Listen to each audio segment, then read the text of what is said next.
Je me souviens parfaitement de cet appel téléphonique comme si c'était hier. Et je dois être très honnête avec vous. À chaque fois que je m'en souviens, je me mets à rire. Alors, s'il vous plaît, soyez indulgents avec moi. À l'époque, j'étais CMO depuis environ 3 ou 4 ans. Je me souviens plus.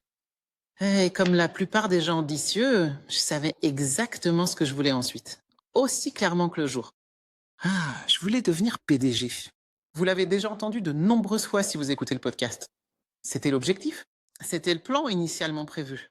Du moins, c'est ce que je m'imaginais à l'époque. Alors, quand un chasseur de tête m'a appelé, j'étais absolument ravi et enthousiaste. Ils m'ont appelé et voulaient que je les rencontre. Vous voyez? Ils m'ont fait venir en avion pour discuter avec eux et c'était une super conversation. Vous voyez, une de ces conversations où vous dites: «Oh, c'est génial, cette personne est incroyable, c'est super!» Après la conversation, je retourne à mon hôtel. Mon téléphone sonne et la personne au bout du fil me dit: «Nous avons vraiment apprécié vous rencontrer aujourd'hui.» Et moi, j'ai répondu: «Oh, c'est super.» Ensuite, ils ont dit: «Nous pensons avoir une opportunité pour vous.» Encore mieux. S'il vous plaît, de quoi s'agit-il? Puis ils ont dit: «C'est un poste de PDG.» Heu, laissez-moi vous dire, hein, la façon dont je souriais, on voyait toutes mes dents. Alors je dis: «Bien sûr, c'est la conversation que j'attendais d'avoir depuis genre 2 ans, non?» Et puis à ce moment-là, ils m'ont annoncé: «Ouch, c'est en République démocratique du Congo.» Et je me rappelle très bien avoir pensé tout bas dans ma tête: «Oh, la rez-de-chaussée. D'accord, c'est donc la rez-de-chaussée. Oh, je vois.» Juste, oh, et ce n'était pas, laissez-moi être très honnête avec vous, ce n'était pas de la peur ni de la panique, c'était juste de la déception. Et encore une fois, comme je l'ai dit plus tôt, ça me fait rire quand j'y repense parce que franchement, à quoi je pensais? J'étais là, j'avais passé tant d'années à vouloir enfin devenir PDG. On finit par me proposer un poste de président-directeur général et d'une certaine façon, au fond de moi, j'étais vraiment déçu. Apparemment, j'avais des conditions. Qui l'aurait cru? Parce que moi, certainement pas. Apparemment, je voulais pas juste être PDG. Je voulais être PDG à un endroit précis, à un moment précis, avec une version particulière de l'histoire qui avait du sens pour moi, une version que j'avais imaginée dans ma tête. Et le plus drôle, c'est que je ne m'étais rendu compte de rien jusqu'à ce moment précis où ils ont dit: «C'est au rez-de-chaussée.» Et là, j'ai fait: «Ah!» À vrai dire, personne ne m'avait jamais posé cette question précise auparavant, d'ailleurs. Et je ne m'étais même jamais vraiment arrêté pour me demander à moi-même ce que je pouvais bien en penser, personnellement, ou ce que je ressentais réellement à ce sujet. Dans le sens, je veux absolument être PDG et c'était tout ce qui comptait pour moi, point final. Je m'étais jamais demandé, genre, mais où? Ça ne m'avait tout simplement pas traversé l'esprit. J'étais juste en mode vision tunnel. Et c'était drôle. Cette réaction m'a tellement fait rire parce que c'est justement de ça que j'ai envie de parler aujourd'hui. Et je ne pense pas que ce soit vraiment une histoire de PDG ou une histoire sur le fait de devenir PDG. Pas du tout. C'est une histoire sur les suppositions qu'on traîne avec soi sans même s'en rendre compte. Genre, je savais même pas que j'avais ces termes et conditions. Je vais pas mentir. Les choses dont on est persuadé qu'elles comptent, celles dont on est persuadé qu'elles ne comptent pas, les histoires qu'on se raconte sur ce qu'on veut et ce qui se passe quand la réalité décide de nous rattraper, décide de mettre ces histoires à l'épreuve. Oh là là. Au fait, je suis allée en rez-de-chaussée. Oh, s'il te plaît. Parce que franchement, à quoi je pensais? Oh, hum. Je suis allée en rez-de-chaussée et ça m'a fait du bien. Des années plus tard, j'ai vu quelque chose de très similaire arriver à quelqu'un d'autre. Je travaillais avec ce collègue et il était vraiment assez haut placé, extrêmement compétent, super brillant et absolument convaincu qu'il n'était en fait pas du tout intéressé par une quelconque expérience à l'international. Situation très intéressante. À chaque fois que le sujet revenait, ses réponses étaient du genre non, moi, tu sais, c'est pas mon truc, je n'en vois pas l'intérêt, aucun intérêt, je n'en vois pas la valeur. Il ne parvenait même pas à comprendre pourquoi on s'obstinait sans cesse à lui poser la question. Il souhaitait simplement rester sur son propre marché local habituel. Et pour être honnête, il était vraiment cohérent. Pendant des années, on a continué à avoir cette discussion. Ce gars-là, c'était toujours non, ça ne m'intéresse pas. D'ailleurs, il y avait deux choses sur lesquelles il était très constant. Je n'ai pas besoin d'expérience à l'international, ça ne m'intéresse pas, vraiment pas. Et deuxièmement, ils avaient beaucoup de succès. Ils avaient vraiment bien réussi. Mais ils n'étaient pas, genre, obsédés par l'idée de devenir chef, tu vois. Ils étaient juste là, je sais pas trop. Donc moi, ça m'énervait à l'époque parce que je me disais, mais qu'est-ce que tu fais? Pour faire court et ne pas trop m'étendre sur les détails de cette longue histoire, une occasion tout à fait inattendue s'est finalement présentée pour qu'il parte travailler dans un autre pays. Il y a eu une situation particulière où, tu sais, l'une des filiales partenaires de notre groupe avait un besoin urgent de quelqu'un pour un remplacement et ils ont spécifiquement demandé 7 personnes précises. Donc, après avoir fait preuve d'un petit peu de persuasion, elle a fini par accepter d'aller travailler dans ce nouveau pays étranger pour une durée indéterminée. Et ce n'était pas comme si cette opportunité professionnelle dans cet autre pays était une grosse promotion. C'était un poste et une mission qu'ils connaissaient déjà très bien. Et pour une raison ou une autre, ils ont tout de même décidé de l'accepter. C'est précisément là que ça devient intéressant. Quand ils ont décidé de saisir cette opportunité, aucune promesse ne leur avait été faite.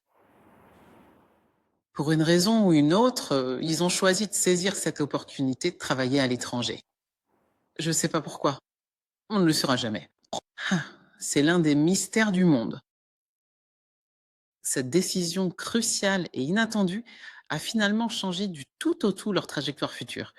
Une voie qui n'existait même pas encore à cette époque-là. Ils ont accepté de relever ce défi et cette mission périlleuse, et très peu de temps après l'avoir accompli avec succès et être enfin rentrés chez eux, ils ont été nommés au poste de chef. Donc j'imagine que ces conditions et exigences ont été remises en question.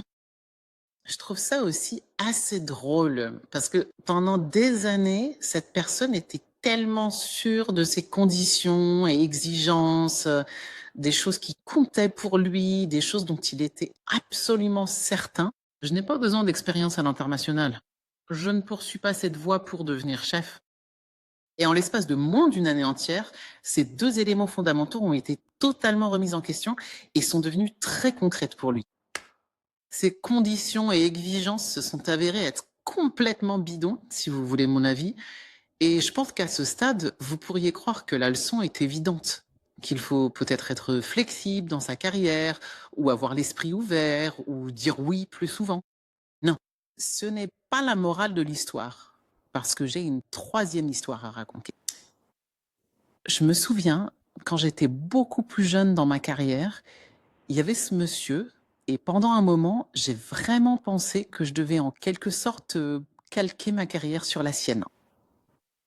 Ah, cette personne était tellement réfléchie dans la gestion de sa carrière. Quand je dis réfléchie, c'est que chaque décision avait un but précis.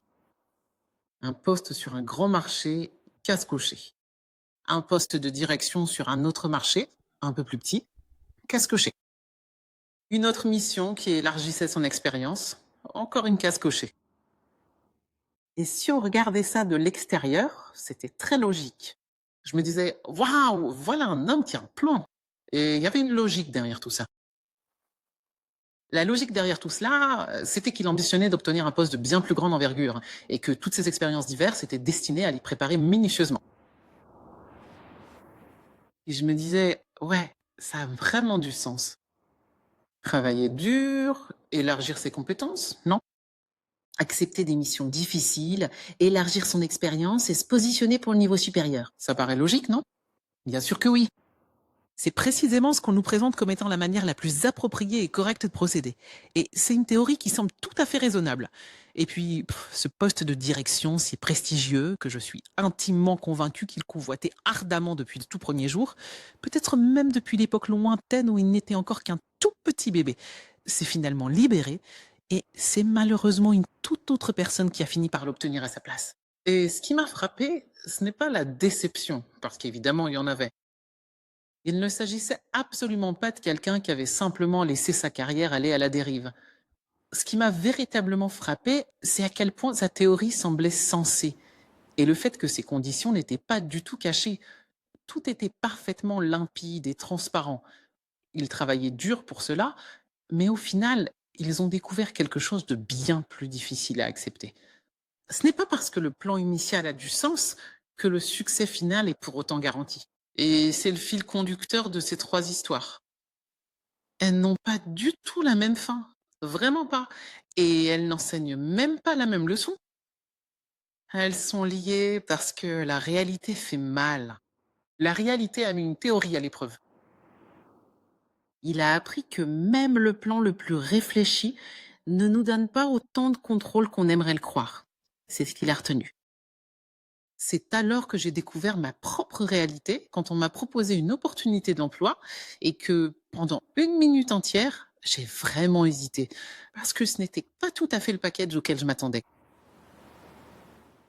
Et son autre collègue de travail a fini par se rendre compte que les choses qu'il avait totalement négligées pendant si longtemps ont fini par bouleverser complètement sa carrière. Et vous savez quoi? Plus j'avance en âge au fil des années, et s'il vous plaît ne me traitez pas de vieux, plus je me méfie des convictions que l'on croit absolues.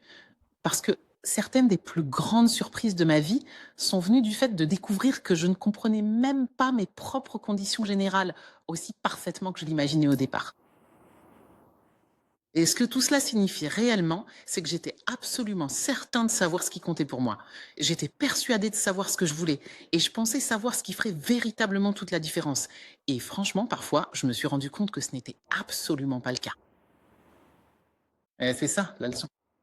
Je suis intimement convaincue qu'il est absolument primordial et essentiel d'accepter pleinement le fait que nous ne nous connaissons pas encore entièrement et que parfois, de temps en temps, la dure réalité finit par nous rattraper brutalement et met alors en lumière une condition particulière ou une clause cachée dont nous ne soupçonnions même pas l'existence profonde pour nous-mêmes. Et je crois sincèrement que c'est là la grande leçon à tirer aujourd'hui.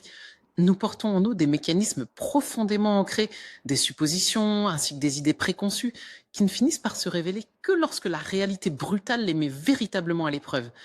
Mais au moment où elle se révèle enfin, il est absolument nécessaire de savoir l'accepter pleinement, de suivre le mouvement avec souplesse et d'accepter le nouveau chemin sur lequel tout cela nous emmène. Merci beaucoup, comme toujours, de m'avoir écouté. À très bientôt. Merci d'avoir écouté le podcast Don't Let the Smile Fool You. J'espère que vous avez trouvé cela vraiment, vraiment intéressant, mais plus important encore, j'espère que vous soyez toujours. À très bientôt.